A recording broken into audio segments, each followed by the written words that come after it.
మీ business ఏదైనా మీ ఊర్లో promotion చేయాలంటే అది సుమన్ టీవీతోనే సాధ్యం. ఇప్పుడే సంప్రదించండి. ఇప్పుడు మహబూబాబాద్ జిల్లాలో కొన్ని మచ్చుకు మేము తిరగబోతా ఉన్నాం. సమాచారం మేరకి ఇప్పటికే అనేక ఫోటోగ్రాఫ్స్ కానీ సమాచారం కానీ మా దగ్గర ఉన్నాయి. మీరు కూడా రాస్తూ ఉన్నారు. ఇక్కడ రాజకీయాల కంటే కూడా ఒకరికొకరు విమర్శించుకోడే పని కంటే కూడా ప్రజలకు న్యాయం జరగాలి కాబట్టి ఇక్కడ ప్రభుత్వాన్ని మేము డిమాండ్ అని కాదు కానీ తక్షణమే స్పందించమని చెప్పి కోరుతున్నాం.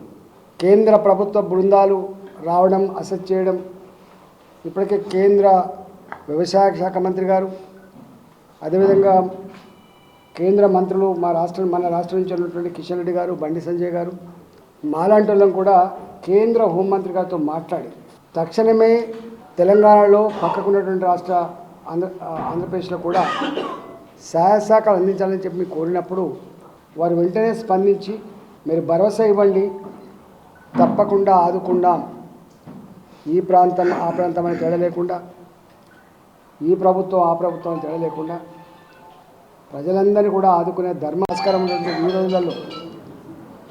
ఈ రోజులలో ఎక్కడ కూడా పెట్టిన ఇసుక మేటలు కావచ్చు, కోతపడ్డ పంట పొలాలు కావచ్చు, కొట్టుకపోయిన పంటలు కావచ్చు, నీట మునిగిన పంటలు కావచ్చు, చెర్లు తెగిపోయి కొట్టుకపోయినటువంటి లక్షలాది రూపాయల మత్స్య సంపద కావచ్చు, ఇవాళ కూలిపోయిన ఇండ్లు కావచ్చు, ఇళ్లకు నీళ్ళు వచ్చి సర్వస్వం కొట్టుకపోయినటువంటి ఆస్తులు కావచ్చు, ఇట్లాంటి వాటి విషయంలో ఇప్పటిదాకా ఏమీ అసెస్మెంట్ లేదు.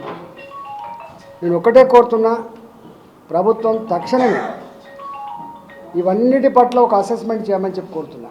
ఇప్పటివరకు పిడుగుపడి చనిపోయిన వాళ్ళకి కానీ, వాగులలో కొట్టుకపోయి చనిపోయిన వాళ్ళకి కానీ ఒక రూపాయి కూడా రాలే. మేము అంటున్నాం గవర్నమెంట్ ప్రభుత్వాన్ని తక్షణమే మీరు ఏదైతే తక్షణ సాయం కింద అందిస్తా అని చెప్పి ప్రామిస్ చేసిండ్రో వెంటనే ఇవ్వాలని చెప్పి మేము డిమాండ్ చేస్తున్నాం. పశు సంపద, మత్స్య సంపద వాటికి కూడా తక్షణమే సాయం ఇచ్చాలని చెప్పి మేము కోరుతా ఉన్నాం.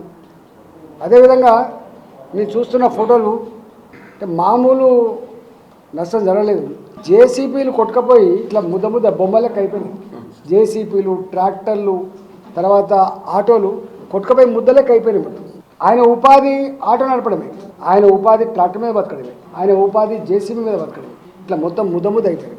వాళ్ళందరికీ తక్షణమే అసెస్ చేసి మరి ఇన్సూరెన్స్ ఉందా లేదా, మరి బ్యాంకు లోన్ సంగతి ఏంది, రిస్క్లోకి వచ్చి వాళ్ళకి ఆల్టర్నేటివ్ ఫైనాన్స్ చేస్తారా, మీ ప్రభుత్వ పరంగా ఏం చేస్తారో ఒక విధి విధానం ప్రకటించాలని చెప్పి. అదేవిధంగా ఇళ్లలకు నీళ్ళు వచ్చినాయి, 11 ఫీట్లు 12 ఫీట్లు, మొత్తం గ్రామాలే మునిగిపోయినాయి. దాదాపు వారం 10 రోజులుగా ఇవాళ ఇప్పుడిప్పుడే కొంత తేరుకొని ఇళ్లలోకి వచ్చిన నీళ్ళన్నీ వెళ్ళిపోయిన తర్వాత ఫీటు లోతు 2 ఫీట్ల మందంతో ఏర్పడినటువంటి బురద అంతా కూడా కడుక్కొని వాళ్ళు ఇప్పుడే ఇళ్లలోకి పోయారు. వాళ్ళ కట్టుబట్టలు తప్ప స్టవ్ లేదు, గ్యాస్ మొద్దు లేదు, ఫ్రిడ్జ్ లేదు. పెద్ద ఉన్నోళ్ళు అయితే ఒక మాట చెప్పాలంటే పాడుబడ్డ గోడలు ఎక్కువనే మొత్తం నీళ్ళతో తడిసిపోయి వాసనతో దుర్గంధపూరితంగా ఉన్నటువంటి వాటికి మిగిలే తప్ప ఇలా మనిషి మా ఇల్లేనా అని చెప్పి బోర్డును ఏడిచేటువంటి పరిస్థితి తప్ప ఇంకోటి లేదు. కాబట్టి ఇవాళ వాళ్ళకి ఏదో 5,000 ఇస్తాం, కిరోసిన్ ఇల్లు కాలిపోతే ఇచ్చినట్టుగా ఎంఆర్ఓ గారు 10,000 ఇవి కాకుండా ఇవాళ మెడికల్ షాపులు పోయినాయి, ఇళ్ళ జనరల్ షాపులు పోయినాయి, అనేక రకాల షాపులు పోయినాయి. బిఎండీలలో అయితే మొత్తం పనికి రాకుండా పోయే ఆస్కారం ఉన్నది. అంటే వెలగట్టలేని నష్టం షాపులలో జరిగింది, వెలగట్టలేని నష్టం ఇళ్లలో కూడా జరిగింది. కాబట్టి దీని మీద వాళ్ళని అడిగి కొంత ఏం సాయం చేయవచ్చో వెంటనే చేయాలని చెప్పి, ఇవన్నీ కూడా తక్షణ సహాయాల కింద చేయాలని చెప్పి మేము కోరుతా ఉన్నాం. అదేవిధంగా ప్రభుత్వం కొన్ని రోడ్లు కానీ లేకపోతే బ్రిడ్జ్లు కానీ కొట్టుకుపోయింది, టెంపరీ అయితే రెస్టోర్ చేయాలి. చాలా గ్రామాలు రాకపోకలు బంద్ అయిపోయినాయి, చాలా బ్రిడ్జ్లు అంతా ఊగుతున్నాయి, అవి పెద్ద వెహికల్స్ పోయి పట్టట్లేదు. కాబట్టి తక్షణమే మళ్ళీ గ్రామాలకు ట్రాన్స్పోర్ట్ పునరుద్ధరించాలని చెప్పి మేము కోరుతా ఉన్నాం. ప్రభుత్వం వాళ్ళకు సాయం చేస్తుంది, ఇటు సాయం చేస్తుంది అని చెప్పి ఈ మాటలు మాట్లాడేది బంద్ చేసి, ఇవాళ ఇతరులను విమర్శించడం బంద్ చేసి వీళ్ళొత్తలేరు వాళ్ళొత్తలేరు. ప్రభుత్వం నీ బాధ్యత ఫస్ట్.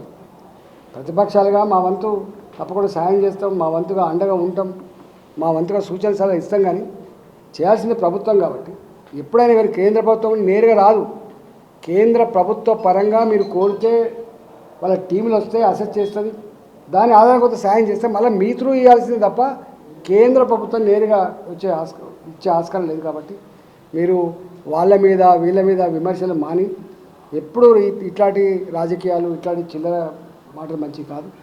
ఇప్పుడున్నటువంటి పరిస్థితులలో మనం ఐక్యంగా ప్రజలకు ధైర్యాన్ని, ప్రజలకు మేము ఉన్నటువంటి మద్దతుని, ప్రజలకు నిజమైన సహకారాన్ని అందించి ఆదుకోవాలని చెప్పి మేము కోరుతా ఉన్నాం. ఈరోజు ఈ మహబూబాబాద్ అదేవిధంగా ములుగు ప్రాంత ప్రజానికానికి భారతీయ జనతా పార్టీ పరంగా కూడా ఉన్నంతలో తప్పకుండా ఇప్పటికే మా కార్యకర్తలు కానీ మా నాయకులు కానీ మా ఇతర సంఘాలు కూడా కొంత ఇన్వాల్వ్ పనిచేస్తున్నాయి. తప్పకుండా మేము కూడా కొంత క్రియేటివిటీతో కూడిన సహకారం కూడా అందిస్తాం.